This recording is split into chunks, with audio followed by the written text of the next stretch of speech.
King of glory சபையின் சார்பில் உங்கள் ஒவ்வொருவரையும் ஆண்டவரும் இரட்சகருமாகிய இயேசு கிறிஸ்துவின் நாமத்தினாலே அன்புடன் வாழ்த்துகிறோம். இப்பொழுது பாஸ்டர் வின்சென்ட் அவர்கள் வழங்கப் போகும் தெய்வ செய்தியை கேட்டு தெய்வ ஆசீர்வாதத்தை பெற்றுக்கொள்ளுங்கள். கர்த்தர் தாமே உங்கள் ஒவ்வொருவரையும் ஆசீர்வதிப்பாராக. ஆமென். Thank you Jesus.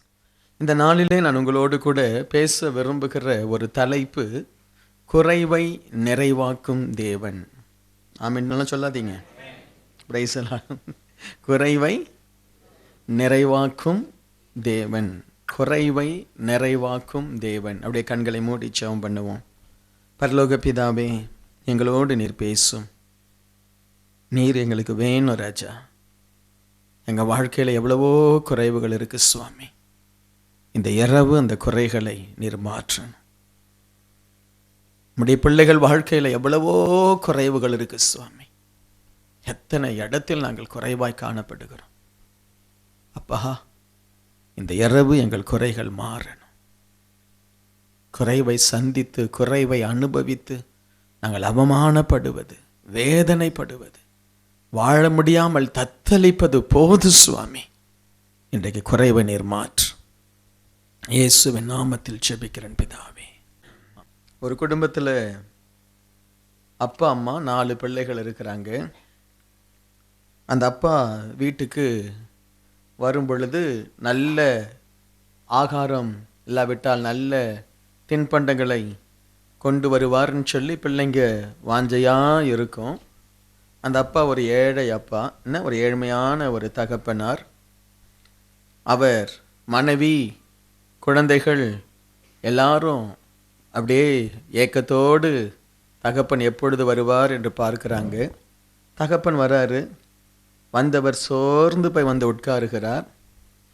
அவர் கொண்டு வந்த பொருள் எல்லாம் விட்டு அந்த தின்பண்டம், அந்த ஆகாரம் அந்த 6 பேருக்கு போதலை.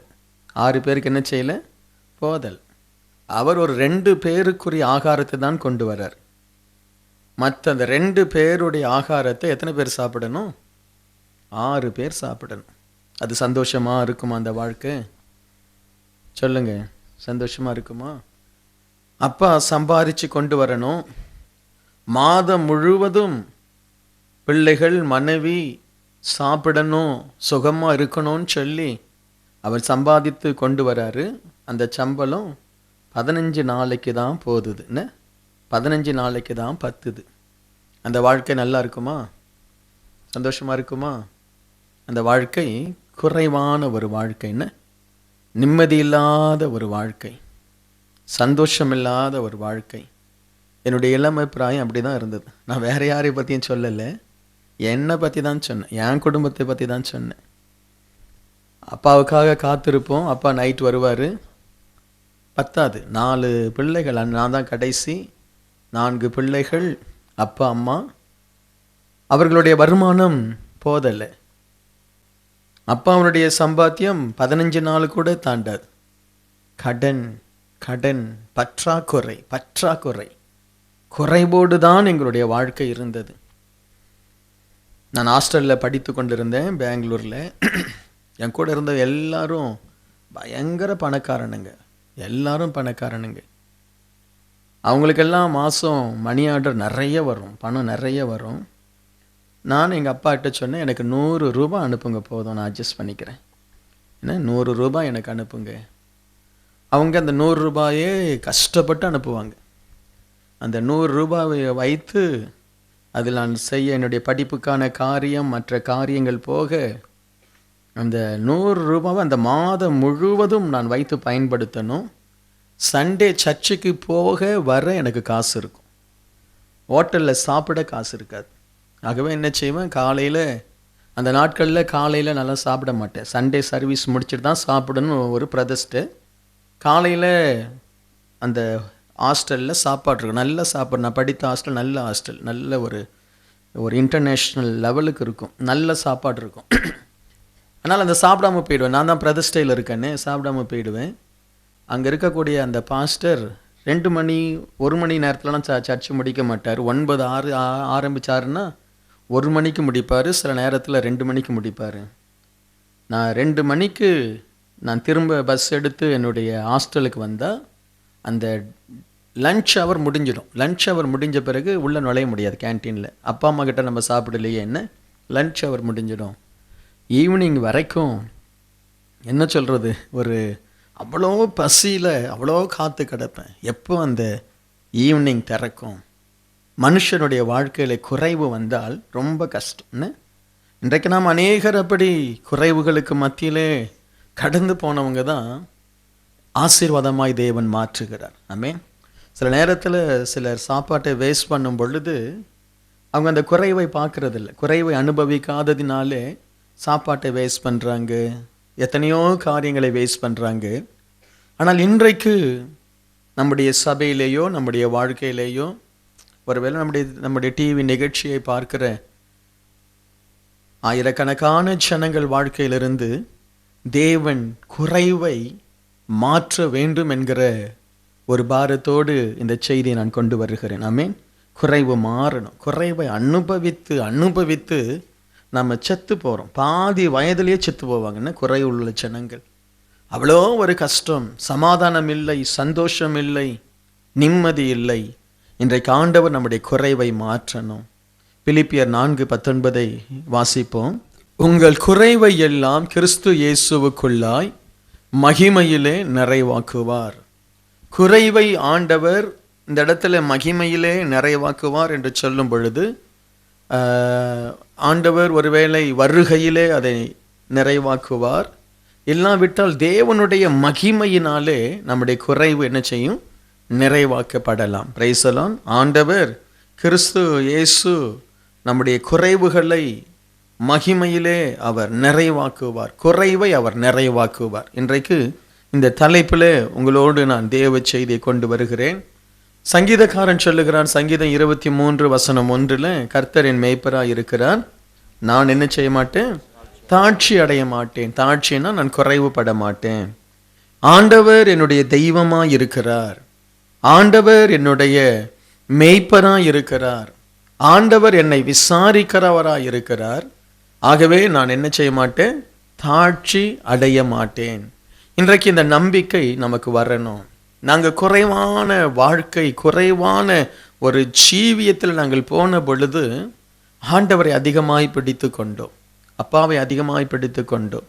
ஆண்டவரே நீர்தான் நீர்தான் நீர்தான் என்று ஆண்டவரை பிடித்து கொண்டதினாலே இன்னைக்கு தேவன் என்னை வைத்திருக்கிற நிலைமையை பார்க்கும் பொழுது அது மகிமையாய் தான் இருக்கிறது. ஆமென். அந்த குறைவை தேவன் தன்னுடைய மகிமையினால் நிறைவாக்கினார். இன்றைக்கு எத்தனையோ ஆசீர்வாதங்கள், என்னுடைய ஆரம்ப வாழ்க்கை, என்னுடைய கஷ்ட நாட்கள் போயிடுச்சு, அதெல்லாம் எனக்கு இல்லை, அதெல்லாம் ஆண்டவர் மாற்றினார். இன்றைக்கு ஆண்டவர் எவ்வளவோ ஆசீர்வாதமாய் வைத்திருக்கிறார். என்ன ஜனங்கள் கண்டு ஆச்சரியப்படும் விதத்தில், குடும்பத்தார் ஆச்சரியப்படும் விதத்தில், நண்பர்கள் உறவினர்கள் ஆச்சரியப்படும் விதத்தில் தேவன் நம்மை மாற்றுகிறார். இதே ஆசீர்வாதத்தை தேவன் உங்களுக்கு தருவார். ஆமென்.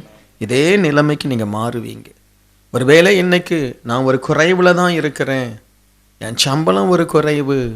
இந்த பாஸ்டர் சொன்ன மாதிரி உங்கள் சம்பளத்தை நீங்கள் பிரிச்சிங்கன்னா, ஏஜென்ட் ஃபீஸ், வட்டி, அது இதுன்னு சொல்லி பிரித்து எடுத்தீங்கன்னா, ஐயோ நான் அடுத்த வாரத்துக்கு நான் என்ன செய்வேன், ஐயோ நான் அடுத்த மாதத்துக்கு என்ன செய்வேன் அப்படின்ற ஒரு நிலைமையில் நம்ம அநேகர் இருக்கிறோம். அதுதான் நம்முடைய ஆரம்பம், குறைவு தான் நம்முடைய ஆரம்பம். ஆனால் தயவு செய்து பயப்படாதீங்க, குறைவை நிறைவாக்குகிறவர் நமக்கு இருக்கிறார். ஆமென். தயவு செய்து பயப்படாதீங்க. என் வாழ்க்கை என்னைக்கும் குறைவிலேயே இருந்துருமானா இருக்காது. இயேசு உங்க கூட இருந்தால் அவர் கட்டாயம் ஒரு நிறைவை அவர் கொடுப்பார். அல்லேலூயா. நிறைவை அவர் கொடுப்பார். நான் சொல்கிறது உங்களுக்கு ஒருவேளை ஏற்றுக்கொள்ள முடியுமா முடியாதா எனக்கு தெரியல. என் தேவன் என் குறைவை மாற்றினார். நான் சாட்சியாய் நிற்கிறேன். ஆமென். என் குடும்பத்தில் இருந்த குறைவை ஆண்டவர் மாற்றினார். எத்தனை குறைவுகள் எனக்கு இருந்ததுன்னு, குழந்தை இல்லாத குறைவு, வேலை இல்லாத குறைவு, பணம் இல்லாத குறைவு, சந்தோஷம் இல்லாத குறைவு, நல்ல ஒரு நிம்மதி இல்லாமல் எத்தனை குறைவுகள். உலகத்தில் இருக்கிற சாபெல்லாம் என் மேலே இருந்ததை போல் இருந்தது. எங்களுடைய திருமண நாட்கள் ஆரம்பத்தில் பார்த்தீங்கன்னா மாதம் ஹாஸ்பிட்டல் அட்மிட் ஆக வேண்டியது தான் எங்களுடைய குடும்பத்தினுடைய நிலைமை. மாதம் நீங்கள் அந்த பர்டிகுலர் ஹாஸ்பிட்டலில் போனால் எங்களுக்குன்னு ஒரு ரூமே ஒதுக்கி இருந்தாங்க. அது வந்து வேறு எந்த ரூமுக்கும் போட மாட்டாங்க, அந்த ரூமில் தான் கொண்டு போய் வைப்பாங்க. அங்கே இருக்கக்கூடிய எல்லா நர்ஸும் ஃப்ரெண்டு, டாக்டர் ஃப்ரெண்டு. நமக்கு நர்ஸ் எல்லாம் ஃப்ரெண்ட் ஆகக்கூடாது, ஒரு சர்ச்சோடு வச்சுக்குவோம். பிரைஸ் எல்லாம் எங்கேயாவது ஹாஸ்பிட்டலில் போயிட்டு அங்கே ரெகுலராக வாங்க சார் அப்படின்னு சொல்லி நர்ஸு நமக்கு ஃப்ரெண்ட் ஆகிடக்கூடாது. ஐ மீன் நாம் குறைவுகளை தேவன் நிறைவாக்கணும். ஒரு சில வார்த்தைகளை உங்களோடு கூட நான் பேசி ஆசீர்வதிக்க விரும்புகிறேன். பாருங்க, குறை எப்படி வருதுன்னா, சில நேரத்தில் குறை நீங்குவதற்கு நீ சில பிரயாசங்களை எடுக்கணும். பிரைஸ் எல்லாம் என் வாழ்க்கையில் நான் குறை நீங்கணும் அப்படின்னா என்ன செய்யணும்? சில பிரயாசங்களை நீங்கள் எடுக்கணும்.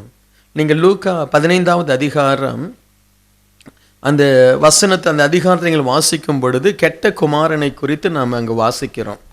தன்னுடைய தகப்பனிடத்தில் ஆஸ்தியை கேட்டு எல்லாவற்றையும் அவன் வாங்கி கொண்டு தூர தேசத்தில் போய் என்ன செய்கிறான்?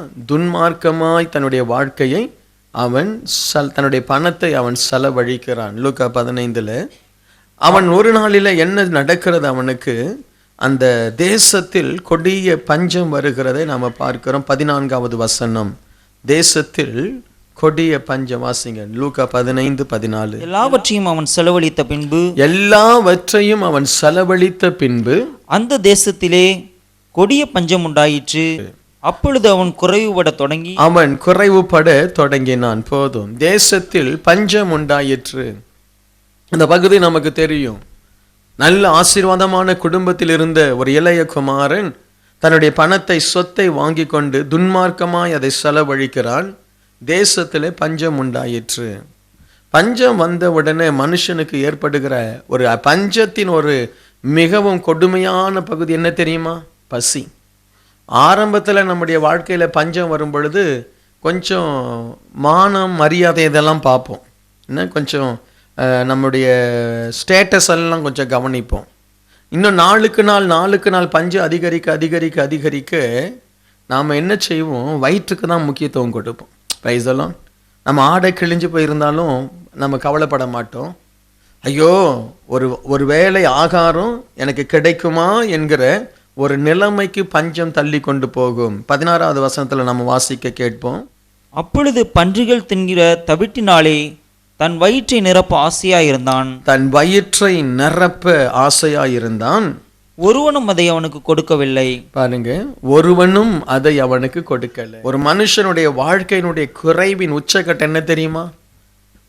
பசிக்குது, எனக்கு சாப்பாடு தாங்க அப்படின்னு சொல்லி கேட்கிற ஒரு அனுபவம்.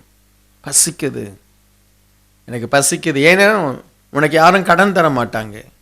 உன்னுடைய லைஃப்னுடைய தோற்றம் மாறி போச்சு. உனக்கு யாரும் கடன் தர மாட்டாங்க. ஏனென்றால் நீ ஏழ்மையாய் மாறிட்ட, தரித்திரமாய் மாறிட்ட. உனக்கு இருக்கக்கூடிய சொத்து சுகம் எல்லாம் போயிடுச்சு. உனக்கு வீடு இல்லை, ஒன்றும் இல்லை. ஆகவே ஒரு மனுஷன் அவன் குறைவுபடுவதனுடைய ஒரு கடைசி நிலைமை பசி தான். நம்ம ஜனங்க பாருங்க, பசியாக இருந்தால் பிச்சை கேட்க தயங்க மாட்டாங்கன்னு. அதுவும் ஒரு குழந்தையை வைத்திருக்கிற ஒரு தாய் தன் குழந்தை பசியை தாங்கி கொள்ள அவளால் முடியவே முடியாதுன்னு. குறைவு, நம்முடைய குடும்பத்தில் குறைவு வரும் பொழுது பிள்ளைகளுக்கு ஆகாரம் இல்லை என்கிற ஒரு செய்தி தாய் தகப்பனுடைய இருதயத்தை வேதனைப்படுத்தும். ஆகவே தான் சில நேரத்தில் கடன் மேல் கடனை பெற்றோர் வாங்குவதற்கு காரணம் அதுதான். ஐயோ, எப்படியாகிலும் என் பிள்ளையினுடைய பசியை நான் போக்கிடணும். பசியின் கொடுமை நமக்கு தெரிஞ்சிருக்கணும். யாருக்காவது தெரியலையா பசியின் கொடுமை? பசி ரொம்ப கொடுமையானது. அந்த பசியை அவனால் தாங்க முடியாத அளவுக்கு அவன் குறைவுபடுகிறான். அவன் பசியினாலே 17வது வசனத்தில் சொல்கிறான் பாருங்க, பசியினால் நான் சாகிறேன் என்று சொல்லுகிறான். ஒரு குறைவு வரும் பொழுது பசியினால நான் சாகிறேனே. அப்பொழுது அவன் என்ன செய்யணும் அப்படின்னு பார்க்கும் பொழுது 15வது அதிகாரம் 20வது வசனத்தில், எழுந்து புறப்பட்டு தன் தகப்பனிடத்தில் வந்தான். அவன் தூரத்தில் வந்தபோதே அவனுடைய தகப்பன் அவனை கண்டு மனதுருகி ஓடி அவன் கழுத்தை கட்டிக்கொண்டு அவனை முத்தம் செய்தான். அதுக்கு அடுத்து அவன் சொல்றத குமாரன் தகப்பனை நோக்கி தகப்பனே, பரத்துக்கு விரோதமாகவும் உமக்கு விரோதமாகவும் போதும் நான் பாவம் செய்தேன். இப்போ இந்த குமாரன் தான் குறைவிலிருந்து வெளியே வருவதற்கு என்ன செய்கிறான்? தகப்பனை நோக்கி அவன் வருகிறான், ஒரு டிசிஷன் எடுக்கிறான். நான் இந்த பசியிலே நான் சாக வேண்டிய அவசியம் இல்லை, என்னுடைய தகப்பன் ஆசீர்வாதமா இருக்கிறாரு, என்னுடைய தகப்பனுடைய வேலைக்காரர்கள் எல்லாரும் ஆசீர்வாதமா இருக்கிறாங்க. நான் என்ன செய்வேன்? இந்த குறைவிலிருந்து வெளியே வருவதற்கு தகப்பனிடத்துல நான் போவேன்னு சொல்லி தன் இருதயத்தில் ஒரு தீர்மானம் எடுக்கிறான். எனக்கு அன்பானவர்களே, நீங்க குறைவிலிருந்து சாபத்திலிருந்து வெளியே வருவதற்கு தேவனிடத்துல திரும்பணும், தேவன் கிட்ட நம்ம வரணும்.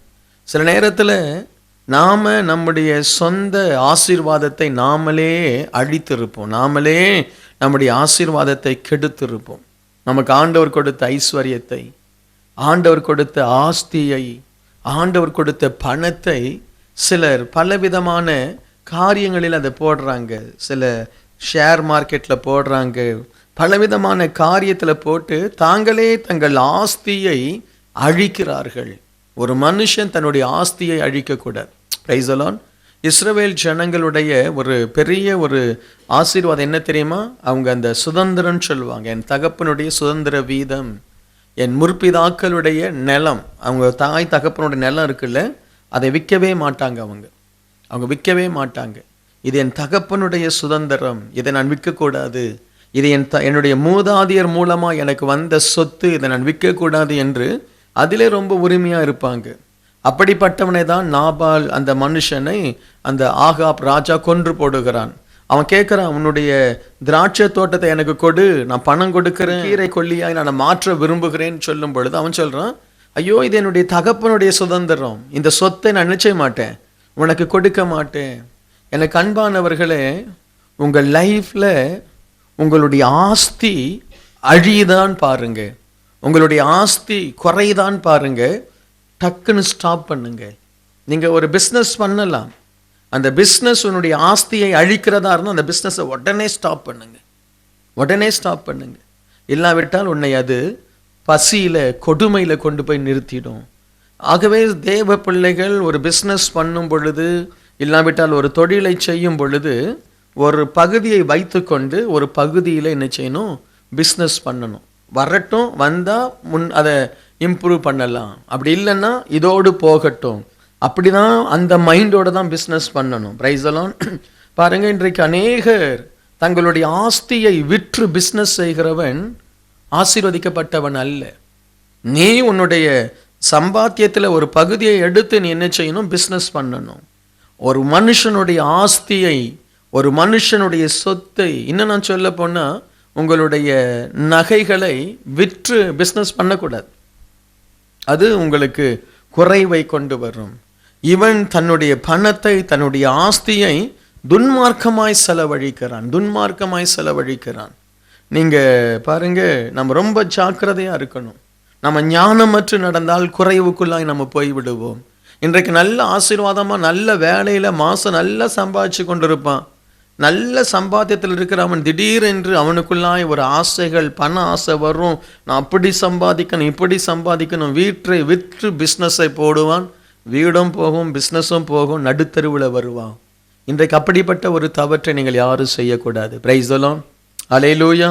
உங்க சொத்து மேலே கை வைக்காதீங்க.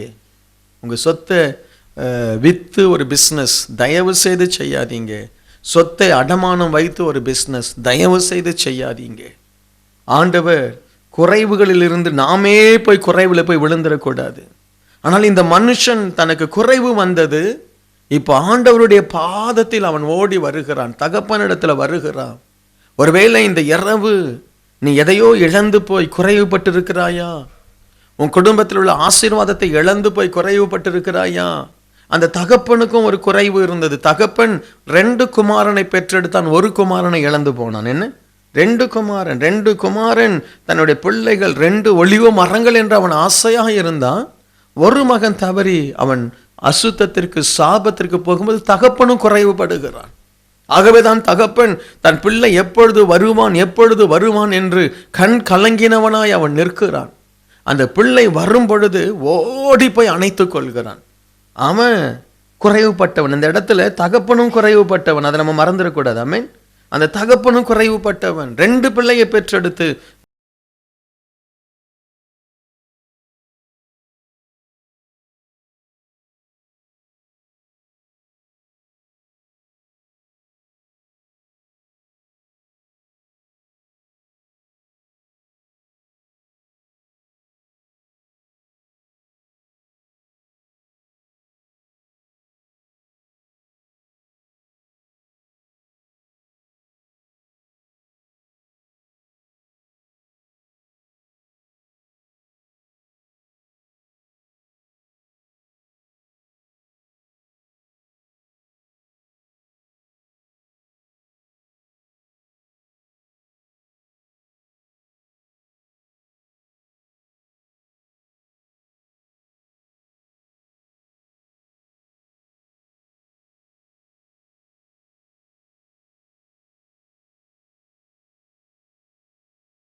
அநேக சாபத்துல போய் நீ விழுந்திருக்கலாம். உனக்கு சரியான ட்ரெஸ்ஸை, உனக்கு சரியான பாதரட்சைய, உனக்கு சரியான ஆசீர்வாதத்தை என் ஆண்டவர் அவர் எடுத்து வைத்திருக்கிறார். நம்ம போகணும், அவர்கிட்ட போகணும். Price the Lord. அவர்கிட்ட நம்ம போனால் நிச்சயமாக அதை நமக்கு உடுத்துவார்.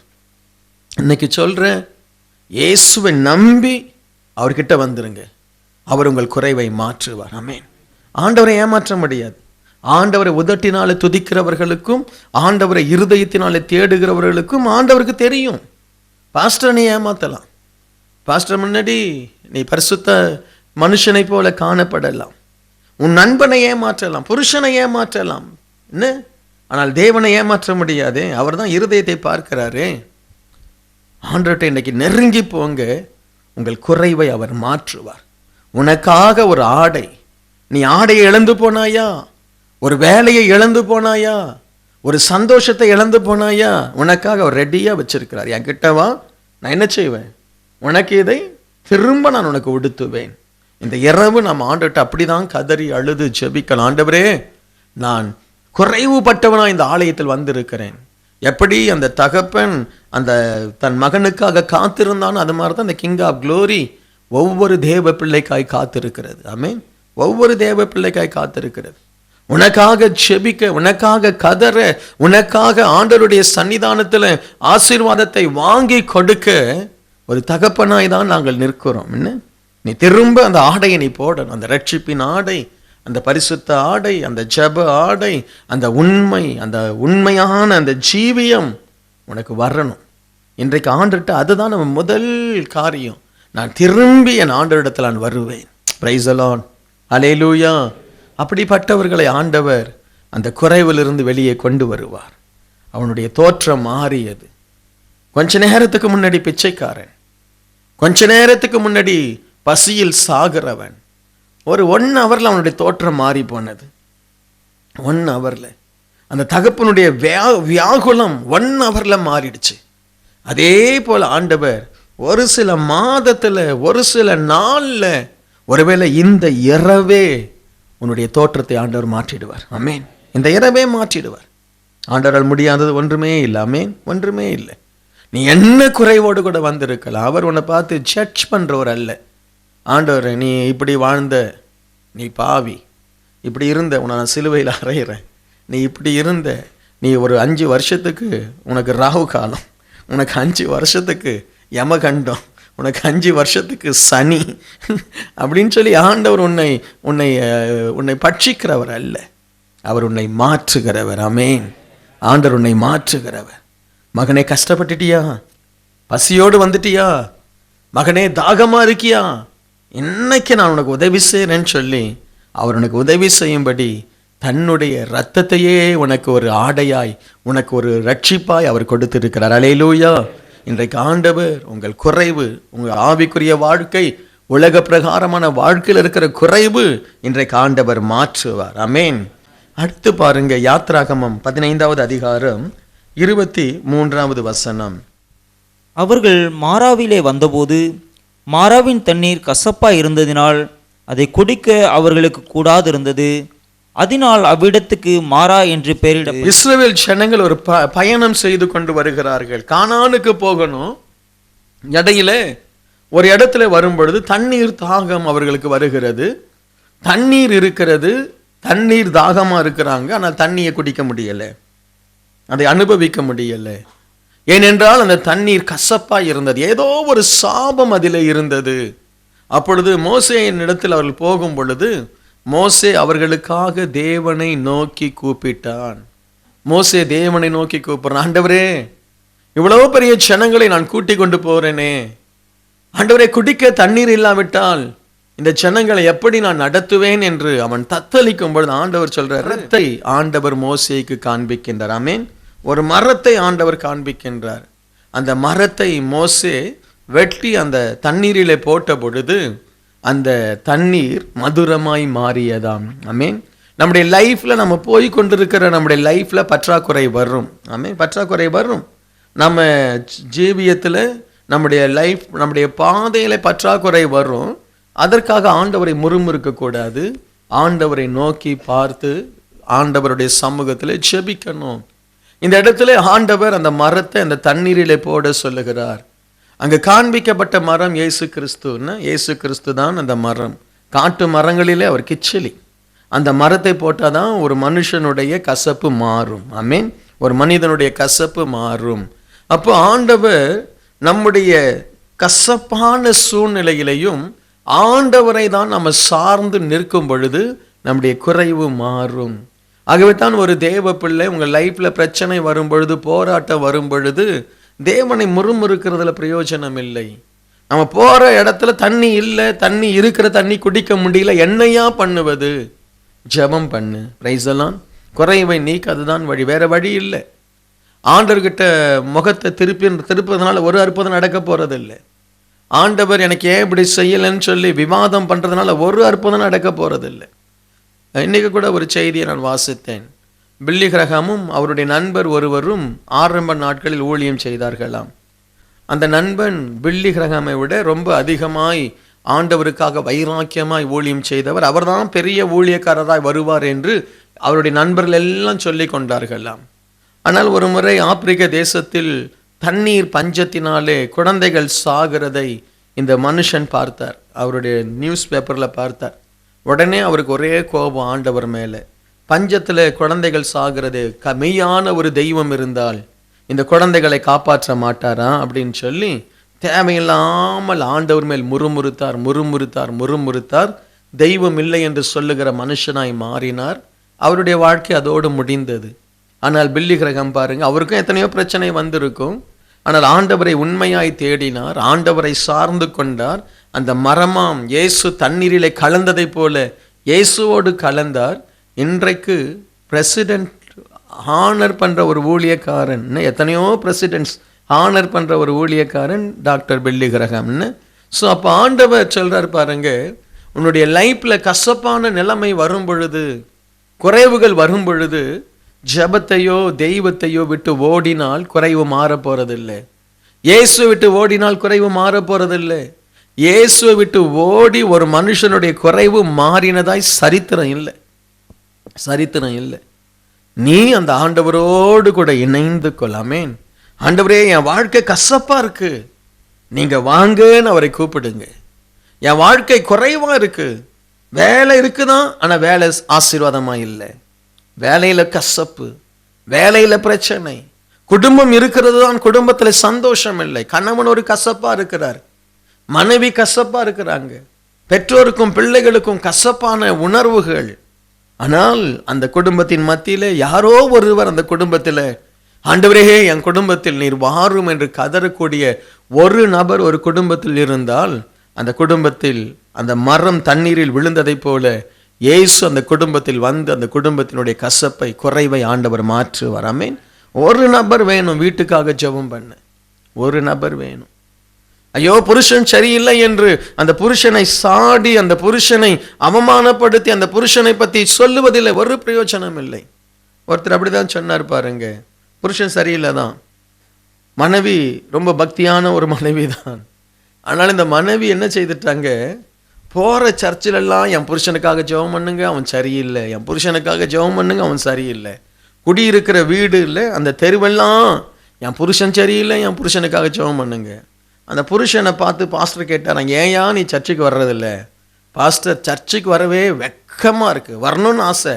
என் மனைவி என்னை பற்றி பறைசாற்றி வைத்திருக்கிறான், ஊரெல்லாம் பறைசாற்றி வச்சிருக்கான், எங்கே போனாலும் என்னை திருடன மாதிரி பார்க்குறாங்க, நான் எப்படி சர்ச்சுக்கு வர்றது? பாருங்க, உன் புருஷன் கெட்டவராக இருந்தாலும் சரி நல்லவராக இருந்தாலும் சரி நல்லதை மட்டும் பேசு. புருஷனை பற்றி கெட்டதை பேசுகிற நீ ஒரு நல்ல மனைவியே கிடையாது. சரியா? மனைவியை பற்றி கெட்டதை பேசுகிற நீ ஒரு நல்ல புருஷனே கிடையாது. ரெண்டு பேரும் சிலுவையில் அறையணும். உண்மையாக நடந்த ஒரு காரியம். அந்த பிரதர் அப்படி சொல்லியிருக்கிறாரு, எனக்கு சர்ச்சுக்கு போகிறதுக்கு எனக்கு பயமாக இருக்குது, எல்லாரும் என்னை கீழே மேலேயும் பார்க்குறாங்க. ஓ இவரா மனைவி அடிக்கிற மனுஷனாச்சே, இவரா குடிகாரனாச்சே, இவரா அப்படி அப்படின்னு. ஆனால் நீ அந்த கசப்பை மாற்றுவதற்கு கண்ணீரோடு செபித்தாயானால் என் தேவன் உன் குடும்பத்தில் உள்ள குறைவை மாற்றுவார். அதுதான் நம்ம செய்யணும். ஆமென்.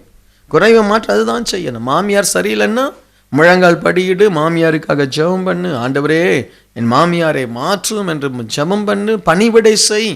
எந்த மாமியாரும் மாறுவாங்க. ஆமென். அப்படி மாறல அப்படின்னா ஆண்டவர் பார்த்து கொள்வார், ஆண்டவர் பார்த்து கொள்வார், அவ்வளவுதான். ஆண்டவர் பார்த்து கொள்வார், ஆண்டவர் விசாரிப்பார். ஸோ அப்போ ஆண்டவரே என் வீட்டில் இருக்கக்கூடிய குறைவை மாற்ற ஒருவன் தேவனை நோக்கி அபயம் விடணும். மோசே கதறுகிறான், இத்தனை ஜனங்கள் தண்ணீர் இல்லாமல் செத்து போவார்களே, ஐயோ ஆண்டவரே இந்த கசப்பை நீர் மாற்ற மாட்டீரா? ஆண்டவர் ஒரு மரத்தை தான் காண்பித்தார். ரொம்ப சிம்பிளான ஒரு காரியம். என்ன? ஒரு மரத்தை வெட்டி உள்ளே போட்டான், கசப்பு மாறியது. இந்த இரவு இந்த வசனம் ஆகிய இந்த மரத்தை உங்கள் லைஃப்பில் நான் போடுறேன். ஆமீன். உங்கள் கசப்பு மாறும். ஆமீன். உங்கள் கசப்பு மாறும். மாறாவா இருக்கிறேனே என்று சொல்லுகிறேனே, இன்றைக்கு மதுரமாய் மாறப்போகிறாய். ஆமீன். என் குடும்பம் மாறாவா இருக்கு, என் வேலை ஸ்தலம் மாறாவா இருக்கு, ஐயோ நானே ஒரு கசப்பான அனுபவம் உள்ள ஒரு மனுஷனா இருக்கிறேன்னு சொல்லி கலங்குகிற உன்னுடைய கசப்பை இன்றைக்கு இயேசு மாற்றுவார். ஆமீன். சொல்லுங்க அல்லேலூயா. நீ கசப்போடு வாழக்கூடாது. ஆமீன். கசப்போடு வாழக்கூடாது, குறைச்சலோடு நீ வாழக்கூடாது. ஆண்டவர் அதெல்லாம் மாற்ற வல்லமை உள்ளவர், வல்லமை உள்ளவர். உன் வாழ்க்கையில் அவர் ஒரு அற்புதத்தை செய்ய அவரால் முடியும். ஆமேன், ஆமேன். ஆண்டவர் நிச்சயமும் மாற்றுவார். 1 சாமுவேல் 30வது அதிகாரம் 3வது வசனத்தை நம்ம வாசிக்கும் பொழுது, வாசிங்க. தாவீதும் அவன் மனுஷரும் அந்த பட்டணத்திற்கு வந்தபோது, இதோ அது அக்கினியினால் சுட்டெரிக்கப்பட்டது என்றும், தங்கள் மனைவிகளும் தங்கள் குமாரரும் தங்கள் குமாரத்திகளும் சிறைப்பிடித்து கொண்டு போகப்பட்டார்கள் என்றும் கண்டார்கள். தங்கள் குடும்பம் சிறைப்பிடித்து கொண்டு போகப்பட்டதை தாவீதும் அவனுடைய மனுஷரும் கண்டார்கள். எனக்கு அன்பானவர்களே, தாவீது சற்று யுத்தத்திற்காக போயிருக்கிறான். தன்னுடைய அந்த நேரம் அவன் இருந்த பட்டணத்திற்கு விரோதமாய் ஒரு கூட்டம் வந்து எல்லாவற்றையும் சிறைப்பிடித்து கொண்டு போய்விட்டது. தாவீது என்ன செய்திருக்கணும்? தன்னுடைய யுத்த ஜனங்களில் கொஞ்சம் பேர் அந்த இடத்துல யுத்தத்திற்காக வைத்துட்டு போயிருக்கணும். இவன் வைத்துட்டு போனது எல்லாமே பெண்களையும் பெரியவர்களையும் வயதானவர்களையும் குழந்தைகளையும் இவன் விட்டு விட்டு யுத்தத்திற்கு போய்விட்டான். ஸோ திரும்பி வரும் பொழுது சத்ரு பார்க்கிறான். சண்டை போட வேண்டிய அவசியமே இல்லை. ஆகவே தான் ஒருத்தரையும் அவன் கொல்லலை. எல்லாம் வயசான ஆட்கள், குடும்பம், பிள்ளைகள், சிறு பிள்ளைகள், பெண்கள், ஆக அப்படியே சிறைப்பிடித்து கொண்டு போய்விட்டான்.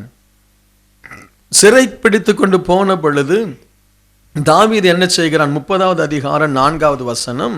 பெலன் போகும் மட்டும் அழுதார்களாம். என்ன செய்தாங்களாம்? பெலன் போகும் மட்டும் அழுதார்கள். சிறைப்பிடித்து கொண்டு போகப்பட்டார்கள். நீங்க என்ன செய்யணும்? சிறைப்பிடித்து கொண்டு போனவர்களை பின்தொடர்ந்து போய் குடும்பத்தை காப்பாற்றணும். இவன் பெலன் போகும் மட்டும் அழுதான். நீங்க அதே அதிகாரம் 30வது அதிகாரம் 10வது வசனத்தை வாசிக்கும் பொழுது, அவர்கள் ஆற்றை கடக்க முடியாமல் 200 பேர் என்ன செய்தாங்க? விடாய்த்து போனார்கள். ஆற்றை கடக்க முடியாமல் 200 பேர் விடாய்த்து போனார்கள். ஏன்? பெலன் போக மட்டும் அழுதார்கள்.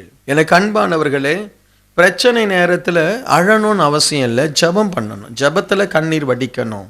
இன்றைக்கு அநேகர் பிரச்சனை நேரத்தில் வீணாய் கவலைப்பட்டு வீணாய் புலம்பி புலம்பி புலம்பி தங்கள் பலத்தை இழந்து விடுவார்கள். தாவீது அதை தான் செய்கிறான்.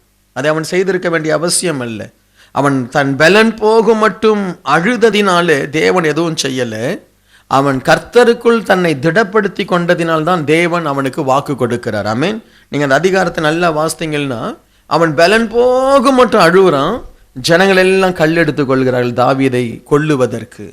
எனக்கு அன்பானவர்களே, சிறையிருப்பு நேரத்தில், நீங்கள் குறைவுபடுகிற நேரத்தில் அழுது துக்கப்பட்டு கவலைப்பட்டு நேரத்தை செலவழிக்காதீங்க, கர்த்தரை தேடுங்க. ஆமென். கர்த்தரை தேடுங்க. எனக்கு இது நடந்துருச்சு, எனக்கு இது நடந்துருச்சுன்னு சொல்லி அழுது கொண்டிருப்பதில் ஒரு பிரயோஜனம் இல்லை. அன்றைக்கு ஒரு வாலிப தம்பி என்னை பார்க்க வந்தார். அவருடைய வாழ்க்கையில் ஒரு பெரிய ஒரு பிரச்சனை, அது அவருக்கு பெரிய பிரச்சனை, அதை சின்ன பிரச்சனையாக அதை மாற்றிக்கொள்ளலாம். ஆனால் அவர் அதை சொல்லி சொல்லி அந்த மனுஷன் வந்த நேரத்திலிருந்து அழுது கொண்டே இருக்கிறார், அழுது கொண்டே இருக்கிறார், அழுது கொண்டே இருக்கிறார். நானும் டிஷ்யூ எடுத்து கொடுத்து கொண்டே இருக்கிறேன். சரியா? அவர் அழறத நிறுத்தவே இல்லை. ஐயா, அழறதுனால ஒரு புண்ணியம் இல்லை. தேவ சமூகத்தில் நீ அழுதினா ஒரு புண்ணியம் இருக்குன்னு. கேர்ள் ஃப்ரெண்டு போயிட்டான்னு அழுகுறானுங்க, பாய் ஃப்ரெண்டு போயிட்டான்னு அழுகுறானுங்க. சில நேரத்தில் சில பசங்களை என்ன செய்ய, கையில் பைபிள் தான் இருக்கு, கோலும் தடியும் எனக்கு இருந்தால் நலமாக இருக்கும், நல்ல மேய்ப்பு. சரியா? அழுவதினால் பிரயோஜனம் இல்லை. தாவீதும் அவன் ஜனங்களும் அழுதார்கள். 200 பேர் கடக்க முடியல, ஆற்றை கடந்து சத்ருவை பின்தொடர முடியல. இன்றைக்கு சபையில் இருக்கிறவங்க தேவ பிள்ளைகள் தேவனை தான் நம்ம சார்ந்து கொள்ளணும். தாவீது மிகவும் நெருக்கப்பட்டான், அவன் பலன் போக மட்டும் அழுதான். 4வது வசனம். 6வது வசனம், தாவீது மிகவும் நெருக்கப்பட்டான். 6வது வசனம், அவர்கள் கல்லெறிய வேண்டும் என்று விரும்பினார்கள்.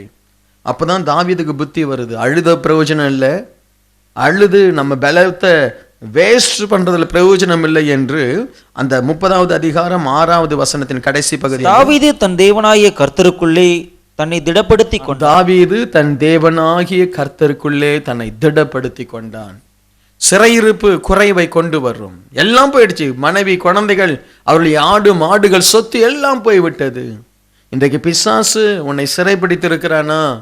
உன் வாழ்க்கையில் இருக்கிற ஆசீர்வாதங்கள் உன்னை விட்டு விலகி விலகி போய் கொண்டிருக்கிறதா? கதறி கொண்டிருக்காத, ஆக்ஷன் எடு. Something, do something. Amen. Do something. ஏதாவது செய்து அந்த சிறையிருப்பை உடைப்பதற்கு ஏதாவது செய். அப்போ தாவீது செய்கிறான். தாவீது தன்னை திடப்படுத்தி கொண்டு அவன் 2 காரியம் செய்கிறான். 7வது வசனத்தில் ஆசாரியனை கூப்பிடுகிறான், யோபத்தை கொண்டு வரும்படி சொல்லுகிறான். ஏபோத் ஆசாரியனை அவன் கூப்பிடுகிறான். ஒரு ஆசாரியன் தன்னுடைய ஆடை, அது ஆசாரியனுடைய ஆடையில் அந்த ஏபோத் என்கிறது இருக்கிறது. அபிஷேகிக்கப்பட்ட ஆசாரியனை தாவீது தேடுகிறான்.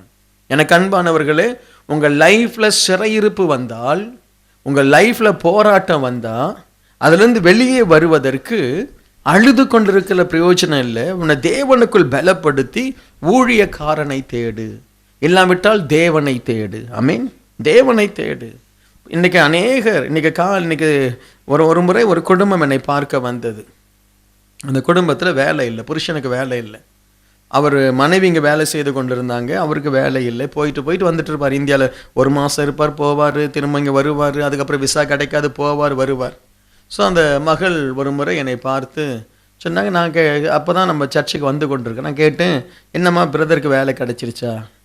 ஐயோ வேலையே கிடைக்கல, ரொம்ப கஷ்டப்படுறாங்க. அவங்க சொன்னாங்க, இன்னைக்கு பாஸ்டர் அன்றைக்கி நாங்கள் சொன்னோம், நீங்கள் உடனே வேலை கிடைக்கும், ஆண்டவர் அற்புதம் செய்வார் என்று ஆசீர்வதித்தேன். சிலரை நான் காண்டாக்ட் பண்ண வைத்தேன். கர்த்தர் அடுத்த அந்த மாதத்திலேயே அவருக்கு வேலையை கொடுத்து இன்றைக்கு ரொம்ப ஆசீர்வாதமாக இருக்கிறாங்க. அவங்க என்ன சொல்கிறாங்கன்னா, பாஸ்டர் எனக்கு ஒரு பிரச்சனை, எங்கள் குடும்பத்தில் ஒரு பிரச்சனை அப்படின்னா நீங்கள் ஜெபம் பண்ண வேண்டிய அவசியமே இல்லை, உங்கள் கிட்ட வந்து நான் சொன்னாலே என் குடும்ப பிரச்சனை சரியாயிடுதுன்றாங்க. அது அவங்களுடைய ஒரு நம்பிக்கை, விசுவாசம். இதையே ஒரு முறை ஒரு பிரதர் என்கிட்ட சொன்னார், பாஸ்டர் நீங்கள் ஊழியத்துக்கு போய் கொண்டிருக்கிறேன், அப்போ பாஸ்டர் நான் ஜெபம் பண்ணுறேன், நீங்கள் ஒரு ஆளுக்கு தலையில் வச்சு ஜெபம் பண்ணணுன்னே இருக்கக்கூடாது பாஸ்டர், நீங்கள் ஒரு ஆளை பார்த்து நல்லா இருன்னு சொன்னால் அவர் நல்லா ஆகிடணும், அப்படி நான் ஜெபம் பண்ணுறேன் அப்படின்னாரு. அப்போ பாருங்க, இது ஆண்டவருடைய கிருபை. பிரைஸ் எல்லாம் ஆண்டவருடைய கிருபை.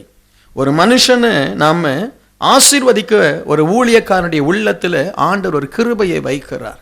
இந்த ஊழியக்காரன் வரான், ஆசாரியன் வருகிறான், ஏபத்தை கொண்டு வருகிறான். தாவீது கேட்கிறான், நான் அந்த தண்டை நான் பின்தொடர்ந்து போகலாமா? நீ பின்தொடர்ந்து போ, எல்லாவற்றையும் திருப்பிக் கொள்வாய். ஆமென். சிறையிருப்பு மாறும், குறை மாறும். எப்பொழுது நீ குறையில பிரச்சனையில இருக்கும் பொழுது ஜோசியக்காரங்கிட்ட போகாத. எது எங்க நிக்குது, எப்போ எது மாறும்? மாறாது, எதுவும் மாறாது, எதுவும் மாறாது. ஆமென். நீ பிறந்த நாள், நட்சத்திரம், குலம், கோத்திரம் எதுவும் உன்னுடைய வாழ்க்கையை மாற்றப் போவதில்லை. ஆனால் இயேசுவினுடைய அபிஷேகிக்கப்பட்ட ஒரு ஊழியக்காரனிடத்துல போ. ஆமென். ஒரு தேவ ஊழியக்காரத்துல வந்து சொல்லுங்க, உங்க பிரச்சனையை சொல்லுங்க. பாஸ்டர், எனக்கு இந்த பிரச்சனை இருக்குன்னு சொல்லுங்க, உங்களுக்காக ஜெபிக்க தான் நாங்க இருக்கிறோம். வேதத்தின் அடிப்படையில் அந்த தேவ ஊழியனிடத்துல வந்த பொழுது ஆண்டவர் அவனுக்கு வழியை காண்பிக்கின்றார். நீ போப்பா, எல்லாத்தையும் நீ திருப்பிக் கொள்வேன். இவன் அழுததனுடைய சாபம் என்ன தெரியுமா? அதுல எவ்வளோ பெரிய ஒரு தண்டை அவர்கள் முற்றிலும் அழித்திருக்கலாம். இந்த 200 பேர் உட்கார்ந்ததுனால 400 பேர் தப்பி போயிட்டானுங்க. நீங்க அந்த சம்பவத்தை வாசித்தீங்கன்னா 400 பேர் என்ன செய்துட்டானுங்க? ஒட்டகத்தின் மேல் ஏறி தப்பிட்டாங்க. இந்த 200 பேர் கூட போயிருந்தோம், அந்த 400 பேரையும் பிடிச்சிருப்போம், அந்த 400 ஒட்டகம் கிடைச்சிருக்கும். பிரைஸ் எல்லாம். திரும்பி வரும்பொழுது நல்ல ஒட்டகத்தின் மேல வந்திருக்கலாம். ஆமென். சரியா?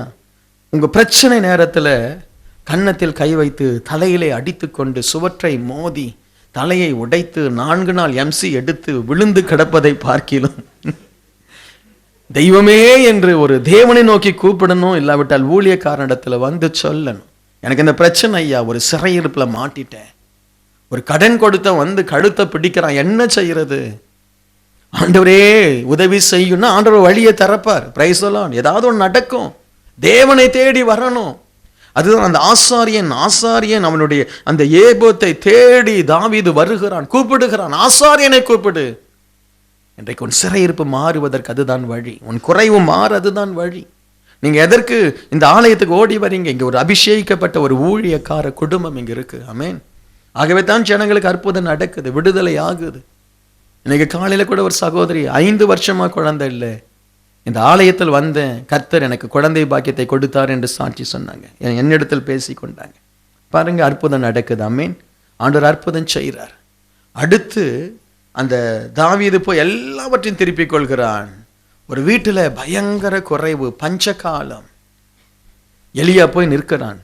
ஒரு ஏழை விதவை வீடு, குறைவு, கடைசி மாவு, பசி. இந்த மாவை வைத்து எனக்கும் என் மகனுக்கும் நான் அப்பத்தை செய்து சாப்பிட்டு சாகணும்.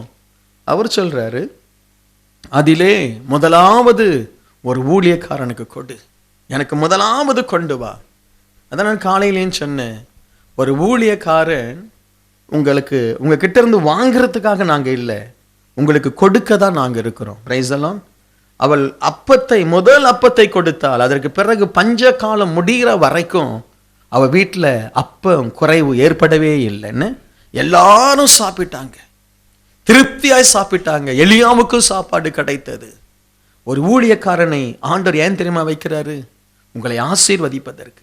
ஏயா மோசே ஜனங்களை விடுதலையாக்கி, எகிப்தின் வல்லமையிலிருந்து விடுதலையாக்கி வெளியே கொண்டு போக? ஏயா ஆண்டவர் ஒரு யோசுவாவை ஏற்படுத்தினார்? ராஜ்யங்களை ஜனங்களுக்கு கொடுக்க. ஆமென். எலியாவை ஏன் அங்கு அனுப்பினார்? அந்த எலியாவின் மூலமாய் அந்த விதவை குடும்பம் போஷிக்கப்பட. இன்றைக்கு குறைவை மாற்ற ஒரு நல்ல ஊழியக்காரன் ஒரு குடும்பத்துக்கு தேவை. Price the Lord. நல்ல ஊழியக்காரன் தேவை. நல்லா அந்த ஊழியக்காரனை பற்றி நல்லா செக் பண்ணி, இவர் கர்த்தருடைய மனுஷன், இவர் பரிசுத்தவான் என்று காண்கிறேன் என்று அந்த சுனேமியால் ஒரு ஊழியக்காரனை கண்டு தன் வீட்டிலே அவனை குடியிருக்க வைத்தால், குழந்தையற்ற அந்த குடும்பத்தில் தேவன் குழந்தை பாக்கியத்தை கொடுத்தார். ஆமென். குழந்தை பாக்கியத்தை ஆண்டவர் கொடுத்தார். குறைவு மாறுவதற்கு இதுதான் வழி, வேற வழி இல்லை. கர்த்தருக்கு கொடுக்கணும், ஜெபிக்கணும், அந்த ஆண்டவரை சார்ந்து கொள்ளணும், ஆண்டவர் பக்கம் திரும்பி வரணும். நீ தேவனை விட்டு திரும்பி போனாலே ஆசீர்வாதங்கள் போயிடும். தகப்பனை விட்டு இளைய மகன் போனான், எல்லாம் போயிடுச்சு, வெறுமையாய் வரும். போகும் பொழுது எப்படி தான் போயிருப்பான்னு, தலைக்கெல்லாம் ஜெல் போட்டு ஸ்டைலா என்ன எப்படி தான் போயிருப்பான்னு நினைக்கிறீங்க? அவன் என்ன ஜீன்ஸ் பேண்ட், அந்த காலத்தில் இருந்தால் ஜீன்ஸ் பேண்ட்டை போட்டு போயிருந்திருப்பான் பைக்கில் அப்படி திரும்பி வரும்பொழுது பரதேசி மாதிரி வர. கர்த்தரை விட்டு போனால் இதுதான் நிலைமை. ஆமென். கர்த்தரை விட்டு போனால் அதுதான் நிலைமை. ஆண்டவரே, என்னுடைய வாழ்க்கையில குறைவை மாற்றும். ஒருவேளை இன்னைக்கு நீ குறைவா இருந்தீன்னா தேவன் அந்த குறைவை மாற்றுவார். நம்முடைய மனம் மாறணும். அந்த மனதில் ஒரு தெய்வ அன்பு ஊற்றப்படணும். மனதில் இருக்கிற வறட்சி மாறணும். மனதிலே தேவன் மேல் இருக்கிற வெறுப்பு, கோபம் மாறணும். மனது நறுங்குண்ட மனமாய் மாறும் பொழுது தேவன் உன் குறைவை அவர் மாற்றுவார். அல்லேலூயா. அப்படி எல்லாரும் ஆண்டவருடைய சமூகத்தில் நம்ம எழுந்து நின்று, எனக்கு வேண்டாம், கடன்காரன் என்கிற ஒரு வாழ்க்கை எனக்கு வேண்டாம், வியாதிப்பட்டவன் என்கிற ஒரு வாழ்க்கை எனக்கு வேண்டாம். குறைவை கிறிஸ்து இயேசு தம்முடைய மகிமையின் அவர் உங்களுடைய குறைவெல்லாம் அவர் நிறைவாக்குவார். திராட்சரசம் குறைவு பட்ட பொழுது அப்பா அந்த இடத்தில் வந்து குறைவை மாற்ற தண்ணீரை தான் பயன்படுத்தினார். சின்ன காரியத்தை வைத்து பிரச்சனையை தீர்த்திடுவார். ஆமென். ஒரு சின்ன காரியத்தை செய்து பிரச்சனையை தீர்த்திடுவார். ஓ சப்தலஹந்தன கூரமனதன. என் குறைவை ஆண்டவர் மாற்ற முடியும். என் குடும்பத்தில் இருக்கிற கசப்பை ஆண்டவர் மாற்ற முடியும். உன் குடும்பத்தில் கசப்போடு நீ இருக்க வேண்டிய அவசியம் இல்லை. ஒவ்வொருவர் மீதும் ஒரு அற்புதம் நடக்கும். இன்றைக்கு நடக்கும். ஹல்லேலூயா. இன்றைக்கு உன் குறைவு மாறும். குறைவை நிறைவாக்குகிற இயேசு நம் மத்தியில இருக்கிறார். ஏசப்பாவை பார்த்து சொல்லுங்க, நான் நம்புறேன்ப்பா, நான் உங்களை நம்புறேன் ராஜா, நீங்க மாற்றுவீங்கப்பா, நீங்க மாற்றுவீங்க. ஏசப்பா, நாங்க உங்களை நம்புறோம், உங்களை நம்புறோம். ஹல்லேலூயா. அவர் அபூரி அந்த ரௌஷா பௌதி ஆந்தனா. எனக்காக தானே நீங்க தரித்திரரா, நீங்க என்னையே உங்களுடைய கரத்துல கொடுக்கிறேன், என் வருமானத்தை உங்க கரத்துல கொடுக்கிறேன், என்னுடைய பிள்ளைகளை, என்னுடைய புருஷனை, என்னுடைய மனைவியை உன் கரத்துல கொடுக்கிறப்பா சொல்லுங்க. ஜெபம் பண்ணுவோம், ஜெபம் பண்ணுவோம். ஒருத்தரும் ஜெபத்தை நிறுத்தாதீங்க, ஜெபம் பண்ணுங்க. வல்லமையான ஒரு தேவன் நம் மத்தியில் அசைவாடுகிறார். இன்றைக்கு உன் குறை மாறணும். இந்த மே மாதத்தோடு உன் குறை முடியணும், முடியணும். இந்த இரவு முடியணும். ஆசீர்வதியும் ஆண்டவரே. உங்கள் கரங்கள் ஆசீர்வதிக்கப்படட்டும். உன் பிரச்சனை நேரத்தில் யாரையோ தேடி ஓடாத தேவனை தேடுவேன். அதிகாலையில எழுந்து தேவனை தேடுவேன். இனி நான் தேவையில்லாமல் அழமாட்டேன். இனி தேவையில்லாமல் துக்க முகத்தோடு நடக்க மாட்டேன். இந்த இரவு உங்களுக்கு இயேசுவை அறிமுகப்படுத்துகிறேன். குறையை நீக்குகிறவரை அறிமுகப்படுத்துகிறேன். என் வாழ்வின் குறைவை போக்கினவர் அவர்தான். என்னுடைய வாழ்க்கையில எல்லா பக்கமும் குறைவு இருந்தது. இன்றைக்கு எல்லா பக்கத்திலும் நான் நிறைவை பார்க்கிறேன், சந்தோஷத்தை பார்க்கிறேன், சமாதானத்தை பார்க்கிறேன், ஆசீர்வாதத்தை பார்க்கிறேன். நல்ல நண்பர்களை, நல்ல சபை பிள்ளைகளை தேவன் எனக்கு கொடுத்திருக்கிறதை பார்க்கிறேன். நல்ல தேவ பக்தி உள்ள பிள்ளைகளை கொடுத்தார், நல்ல மனைவியை கொடுத்தார். ஹல்லேலூயா. கர்த்தர் இதைவிட பெரிய காரியத்தை செய்ய அவர் வல்லமை உள்ளவர். என் தேவன் வல்லமை உள்ளவர், என் தேவன் வல்லமை உள்ளவர், ஐஸ்வர்ய சம்பரவர். ஹல்லேலூயா. ஆயிரமான ஜனங்களுக்கு உதவி செய்யக்கூடிய ஊழியனா என்னை மாற்றுவார். லட்சங்களை போஷிக்கக்கூடிய ஊழியக்காரனா என்னை மாற்றுவார். ஓ பாபே பிலாமா சாந்தனா, உன்னை அப்படி மாற்றுவார். நீ அப்படி மாற்றப்படுவாய். உன்னுடைய வேலை அப்படி உயர்த்தப்படும். உன்னுடைய குடும்பம் அப்படி உயர்த்தப்படும். ஹல்லேலூயா. கரங்களை தட்டி தேவனை மகிமைப்படுத்து. ஆவியில நிரம்பு, பைத்தியமாய் மாறு. சம்திங் சூப்பர் நேச்சுரல் இப்போது நடக்கும். எலியாவின் தேவனே, எலியாவின் தேவனே, என் குறைவு மாறுகிறது. என்னுடைய அப்பத்தை ஆசீர்வதிக்கிறேன், என்னுடைய வீட்டை ஆசீர்வதிக்கிறேன், என்னுடைய குடும்பத்தை ஆசீர்வதிக்கிறேன், என் கர்ப்பத்தை ஆசீர்வதிக்கிறேன், என் பிள்ளைகளை ஆசீர்வதிக்கிறேன், என் புருஷனை ஆசீர்வதிக்கிறேன், என் மனைவி ஆசீர்வதிக்கிறேன், என் சபையை ஆசீர்வதிக்கிறேன், என் ஊழியத்தை ஆசீர்வதிக்கிறேன். ஹல்லேலூயா. கரங்களை தட்டி ஆவியில நிரம்பு, நிரம்பு. ஆசீர்வதிக்கிறேன் அப்பா. உடைய பிள்ளைகளை வாழ்த்துகிறேன், ஆசீர்வதிக்கிறேன். குறைவெல்லாம் மாறுவதற்காய் நன்றி. இயேசுவின் நாமத்தில் ஜெபிக்கிறேன் பிதாவே.